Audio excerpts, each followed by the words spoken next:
एक समय की बात है। एक नगर में एक बूढ़े व्यक्ति रहते थे। उनकी 7 बहुएं थी। कार्तिक मास आया तो उन्होंने 7 बहुओं को बुला करके और पूछा है कि मैं कार्तिक स्नान रखना चाहता हूँ, आप लोगों में से कौन कौन मेरा सहयोगी बनेगा। तो 6 बहुओं ने तो मना कर दिया, किंतु जो बड़ी बहू थी उसने स्वीकार कर लिया और कहा बूढ़े से कि मैं आपकी सहायता करूंगी। अब यह बूढ़ा अपने बड़ी बहू के घर में आ गया। नित्य प्रतिदिन वह सुबह कार्तिक स्नान करता और स्नान करके जो गीले वस्त्र रहते, धोती आदि, वह ला करके आंगन में निचोड़ करके पसार दिया करता था। उससे जो जल गिरते थे उस जल से हीरे मोती टपकने लगते थे।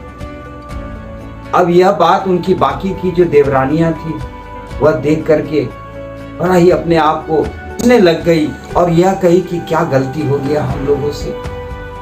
वे सब मिल करके गई ससुर के पास में और उनसे पुनः प्रार्थना करी कि हम सबसे गलती हो गया, आप चलिए हमारे घर पे। बूढ़ा चल दिया अपने दूसरे बहू के घर पे और जब वह दूसरे दिन प्रातः स्नान करके और अपने कपड़े को जब आंगन में लटकाया है, उस दिन उसमें उस धोती के जल से हीरे मोती नहीं गिरे हैं, कीचड़ टपकने लग गई है। अब यह देख करके बहुएं क्रोधित हो जाती है और ससुर से कहती है कि आप निश्चित ही पाप की स्नान कर रहे हो, यहाँ आकर के आप हमारे घर से निकल जाओ। वह बूढ़ा वापस अपनी बड़ी बहू के घर पे आ जाता है और पुनः जब दूसरे दिन वह स्नान करता है और अपने वस्त्र को जब आंगन में लटकाता है तो पुनः पानी टपकने जब लग जाता है तो उसकी जगह हीरे मोती टपकने लग जाते हैं। इस तरह देखते ही देखते कार्तिक मास समाप्त होने को आई तो बूढ़ा अफसोस करने लग गया, उदास सा बैठ गया। बड़ी बहू ने पूछा कि क्या हुआ बाबूजी।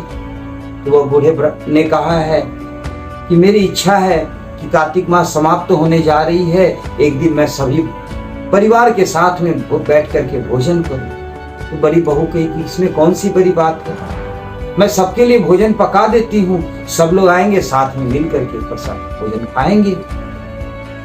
मैं निमंत्रण भी दे आती हूँ अपने देवरानियों को। और वो जब गई है अपने देवरानियों से कहने के लिए अपने ससुर के मन के विचार को, तो वे सब देवरानियां कही हैं हम एक शर्त पर भोजन करेंगे, तुम अगर घर में नहीं रहोगी, क्योंकि तुम्हारे रहते में हम सब यहाँ भोजन नहीं करने वाले। अब यह देख करके यह बड़ी वाली जो जेठानी रहती है, बहू जो रहती है, वह सोचती है कि ठीक है ऐसा ही सही। उसने क्या किया कि भोजन तो निर्माण कर दी, सबके लिए थाली भी सजा दी और अपने लिए 4 रोटी ज्यादा बना करके उसे रख करके और ज्वारी ले करके खेत में चले गए। इधर इन सब देवरानियों ने भोजन तो कर लिया, किंतु पश्चात भोजन के जो भी बची हुई थी अन्न, उन सब में पत्थर और मिट्टी डाल दी। इधर खेत में बैठकर बड़ी बहू कहने लगी, राम जी की चिड़िया, राम जी का खेत, चुगली चिड़िया भर भर पेट। अब यह चिड़ियों को दाना खिला करके जब लौटी है घर पर तो इसने क्या देखा है कि सारे भोजन बचे हुए शेष थाली में पत्थर, मिट्टी ये सब पड़े हुए। ससुर भी देख करके बड़ा दुखी होता है, किंतु यह बहू कहती है कि पिताजी कोई बात नहीं, मैं 4 रोटी बना करके गई थी, हम लोग वो खा लेंगे। और जब वह गई है वो थाली लेने के लिए तो देखी है कि उन थाली में जो पत्थर और कंकर भरे हुए थे उसकी जगह